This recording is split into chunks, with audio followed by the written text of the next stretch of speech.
ये इमारत ये है जो ये रानियों का कक्ष हुआ करता था, आरामगाह। ये ऐसी एक सुरंग है जो कि राजा कंस उस टाइम अपने जेल जाने के लिए प्रयोग करता था, जो कि सीधे यहाँ से 4 किलोमीटर लंबी जेल की रास्ते की सुरंग है। जैसा कि मैं दिखाने की कोशिश कर रहा हूँ, जैसे कि आप ये दीवार देख रहे हो, इस पे टोटल ककैया ईंटों का प्रयोग किया गया है, जो कि बहुत पुराने समय में किया जाता था। क्या आप जानते हैं भगवान कृष्ण के मामा जो कि कंस जिस किले में रह के पूरे मथुरा का शासन चला, भगवान श्री कृष्ण को मारने की योजनाएं बनाते रहते थे। किला आज भी 5000 साल बाद भी अपनी प्राचीनता के लिए प्रसिद्ध है, जो कि बहुत ही कम लोगों को पता है। यहाँ मथुरा आके भी जाने कितने सारे लोग ऐसे हैं जो कि कंस का किला देखने नहीं आते हैं। किला होने का प्रमाण 3 प्रमाण मिलते हैं यहाँ पे, जो कि एक ही पास में बहते हुए यमुना जी हैं, जो कि सदियों से सबको पता है कंस के किले के किनारे ही बहती हैं। और दूसरा इसका प्रमाण ये है, इसकी मोटी मोटी दीवारें जो कि 10-10 फीट की दीवारें हैं, जिसके ऊपर से गाड़ियां तक गुजर सकती हैं। इतनी चौड़ी दीवारें ककैया ईंट की बनाई गई हैं, जो कि प्राचीन काल में ही ऐसी बनाई जाती थी, 10-10 फीट चौड़ी दीवारें। और तीसरा प्रमाण ये है, जब यहाँ एसआईटी की टीम ने इस दीवार के पत्थरों की कार्बन डेटिंग निकाली, तो वो भी 5000 साल से भी ज़्यादा की मानी गई है, प्रमाणित हुई है। ये है कि जब भी यमुना जी का जल स्तर बढ़ जाता है, इन दीवारों की वजह से नगर में पानी नहीं घुस पाता था।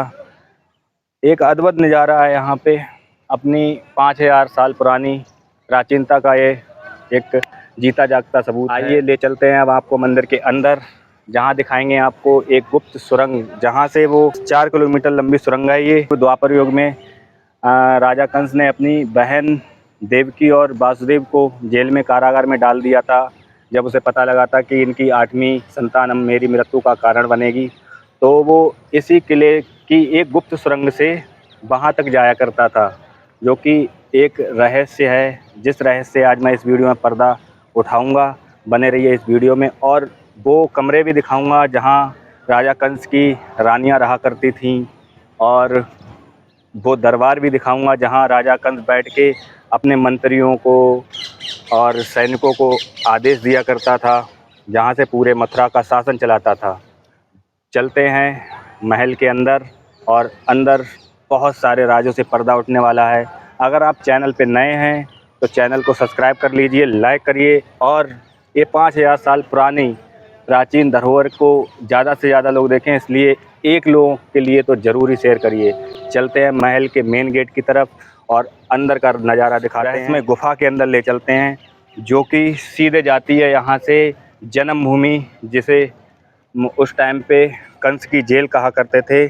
आज के टाइम में उसे कृष्ण भगवान की जन्मभूमि के रूप में जाना जाता है। जैसा कि आप देख पा रहे हैं, मैं आ गया हूँ कंस किले के बिल्कुल मेन गेट पे। ये सीढ़ियाँ जाती हुई हैं ऊपर के लिए, और बेसिकली इसे देखा जाए तो कंस टीला भी बोला जाता है। यहाँ पे बोर्ड लगा हुआ है, और हम चलते हैं सीढ़ियों के द्वारा ऊपर किले के।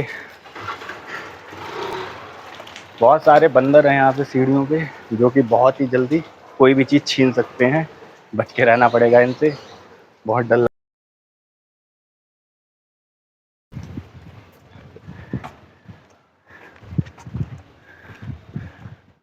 सीढ़ियाँ चढ़ के जब हम ऊपर पहुँचे हैं, तो यहाँ पे सामने ही है एक काल भैरव बाबा, काल भैरवनाथ मंदिर। आइए दर्शन कराते हैं काल भैरव के, फिर चलते हैं कंस के किले के अंदर। जय हो, जय हो काल भैरव। मंदिर अभी बंद है, बाहर से ही दर्शन कराता हूँ। जैसा कि आप देख पा रहे हैं, मैं आ गया हूँ कंस किले के छत के ऊपर। ज़्यादातर मोस्टली जो भी किला है ना, जो कमरे थे वो ज़मीन के अंदर धंस चुके हैं, और कुछ ही जो कमरे बचे हैं उसमें सरकारी लोग यहाँ के आवास बना लिया है, वो लोग रहने लगे हैं। जैसा कि आप देख पा रहे हैं, इतनी मोटी दीवारें हैं, यहाँ से स्टार्ट हुई है और वहाँ तक है। ये एक जीता जागता प्रमाण है कि ये बहुत प्राचीनतम निर्माण किया गया होगा, क्योंकि उस ज़माने में ही इतने विशालकाय पत्थर, जो कि देख सकते हो आप, कम से कम एक पत्थर 20 से 25 लोग उठा के लाए होंगे। ये सारे सबूत हैं कि ये कंस का किला, जो कि 5000 वर्ष से भी ज़्यादा पुराना है। और यहाँ से आप देख सकते हैं, इधर पूरा छत से इसकी किले की पूरा मथुरा का नज़ारा दिखता है, और पास में ही सामने यमुना जी बह रही हैं। किले की इतनी चौड़ी दीवारें बनाने का एक कारण ये भी माना जाता है कि जब यमुना जी का जल स्तर बढ़ जाता था तो इसका पानी बिल्कुल महल की दीवारों से सट के बहता था, और अगर कमज़ोर दीवारें होंगी तो बह सकती थी। इसलिए इतनी मजबूती के साथ इस महल को बनाया गया था, जिसकी वजह से कहते हैं यहाँ के लोग, जो लोकल के लोग रहने वाले हैं, वो बताते हैं कि जब यमुना जी का पानी का जल स्तर बहुत ज़्यादा बढ़ जाता था तो इस महल की दीवारों की वजह से नगर के अंदर पानी, जो यमुना जी का जल है, वो नहीं प्रवेश कर पाता था। और एक सामने जैसे कि देख पा रहे हैं बहुत सारे कमरे बने हुए हैं, जिसमें यहाँ के एक बाबा मिले थे, अभी वो बता रहे थे कि रानियों के कक्ष हुआ करते थे। और जैसा कि मैं कैमरामैन से कहना चाहूँगा कि उस साइड दिखाएं, जो यमुना जी के उस साइड वो छोटा सा बना हुआ दिख रहा है घाट, वहाँ पे एक बाबा बताते हैं कि जो राजा कंस की रानियाँ हुआ करती थी, वो उनकी दासियाँ वस्त्र वगैरह धुलने के लिए उस घाट पे जाती थी, वहाँ पे जाके वस्त्र धुलती थी। और नहाने के लिए वहाँ पे स्नान गृह भी बना हुआ है। और अब ले चलते हैं उस सुरंग के पास, जो कि यहाँ से सीधा जाती है जेल में, जो कि आज के टाइम में है कृष्ण जन्मभूमि। बने रहिए वीडियो में और लाइक करते रहिए, शेयर करते रहिए अपने दोस्तों के साथ। एक चीज़ और दिखाने की कोशिश करता हूँ। वैसे तो ये किला बहुत सिमट के छोटा सा रह गया है, लेकिन उस टाइम में किला ये 4 किलोमीटर में फैला हुआ था। जैसा कि आप इधर देख पा रहे हैं, कुछ लोगों ने निर्माण कर लिया है किले को, जो ध्वस्त हो गया है, बिल्कुल खंडर हो चुका है। ये सब जितना भी, जहाँ तक आपकी नज़र जाएगी, कहीं ना कहीं आपको प्रमाण मिलेगा कि ये भी कुछ ना कुछ किले का हिस्सा है। यहाँ पे देख पा रहे हैं सामने यमुना जी हैं, और यहाँ पे एक सूर्य घाट करके एक है, और ऐसे ही अनेकों लाइन से 25 घाट है यमुना जी के तट पे। एक बहुत ही अनोखी चीज़ दिखाने जा रहा हूँ, जो कि मुझे यहाँ के एक स्थानीय निवासी ने बताई है, जो कि यहाँ जिस टाइम चलता था उस टाइम पे उनकी रानी कौन से देश में रहती थी, वो कक्षा आपको दिखाने जा रहे हैं। आइए चलते हैं आप एकदम हैरत रह जाएंगे वो कक्ष देख के कि रानी कक्ष उस टाइम में कैसे हुआ करते थे, और वॉशरूम कैसे हुआ करते थे जहाँ वो स्नान करती थी। चलिए ले चलते हैं आपको। जैसा कि मैं दिखाने की कोशिश कर रहा हूँ, जैसे कि आप ये दीवार देख रहे हो, इस पर टोटल ककैया ईंटों का प्रयोग किया गया है, जो कि बहुत पुराने समय में किया जाता था। और उसके बावजूद भी देखिए इसकी बिल्कुल जर्जर हालत हो रखी है, ईंटें गलने की स्थिति में आ गई हैं। जैसा कि कैमरामैन जूम करके दिखाओ, ये प्रमाण है इस चीज़ का। हम किले की दीवार के साइड जाने की आपको ज़्यादा गहराई से दिखाने की कोशिश करता हूँ, कि जैसे कि आपको अच्छी जानकारी मिल सके, आप समझ सकें कि ये किला कितना पुराना है। जैसा कि आप देख पा रहे हैं, इसकी ऊंचाई और चौड़ाई बहुत ही जर्जर हालत में है। और चौड़ाई देखिए दीवार की कहाँ से स्टार्ट हुई है, ये 10 फीट से भी, क्या मुझे तो लगता है 15 फीट से भी ज़्यादा चौड़ाई होगी। एक बार दिखाने की कोशिश की, चौड़ाई दिखाइए इस दीवार की। और पूरी ककैया ईंट और मिट्टी, जो कि चूना मिट्टी हुआ करती थी उस ज़माने में, उसके द्वारा इसका निर्माण किया गया है। और अब ये बिल्कुल जर्जर हालत में है अपनी। अब मैं और आपको एक सबूत दिखाऊंगा, जो कि जिसे आप देख के बिल्कुल दंग रह जाएंगे, कि और मानने पे मजबूर हो जाएंगे कि ये यहाँ वाकई में कुछ प्राचीनतम मैंने यहाँ दिखाया है। जैसा कि आप देख पा रहे हो, मैं पहुँच गया हूँ किले के पीछे वाली साइड, जिधर रानियों के कक्ष हुआ करते थे। आइए आपको दिखाते हैं अंदर से ये कक्ष कैसे दिखते थे, जो कि अब बिल्कुल खंडर के रूप में है। देख रेख ना होने के कारण बिल्कुल टूट गए हैं। ये हुआ करते थे रानियों के कक्ष, देख पा रहे हैं आप। इसके अंदर शायद कुछ और है, गेट बंद है, गेट बंद है, नहीं तो दिखाता अंदर भी कुछ है। रानियों के बेडरूम हुआ करते थे, और भी आगे और बने हुए हैं। आइए दिखाते हैं कैमरामैन को। जैसा कि और वीडियो में भी तुमने देखा होगा, ये इमारत ये है, जो ये रानियों का कक्ष हुआ करता था, आराम गाह।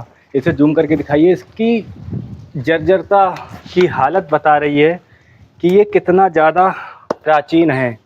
और पूरा ककैया ईंट और चूने के द्वारा इसका निर्माण किया गया है।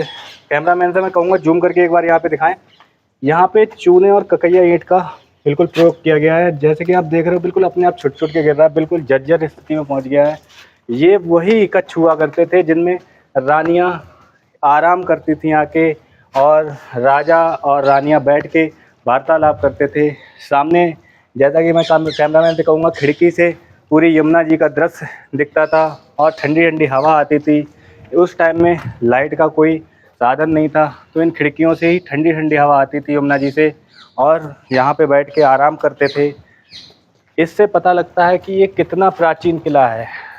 यहाँ जब एसआईटी ने जांच शुरू की थी तो उन्होंने पाया कि ये यहाँ जो पत्थर यूज किए गए हैं, यहाँ जो ईंटें यूज की गई हैं ककैया की, इनकी कार्बन डेटिंग 5000 वर्षों से भी ज़्यादा प्राचीन निकली। इससे हम कह सकते हैं, जैसे कि हमारे ग्रंथों में हमने पढ़ा है कि राजा कंस का किला यमुना तट के किनारे पे हुआ करता था, और ये इस बात का जीता जागता उदाहरण है। कार्बन डेटिंग से भी ये सिद्ध होता है कि ये लगभग 5000 वर्ष से भी पुराना है। आइए अब ले चलते हैं उस गुप्त सुरंग की ओर, जिसका आप लोगों को वीडियो के शुरू से इंतज़ार था।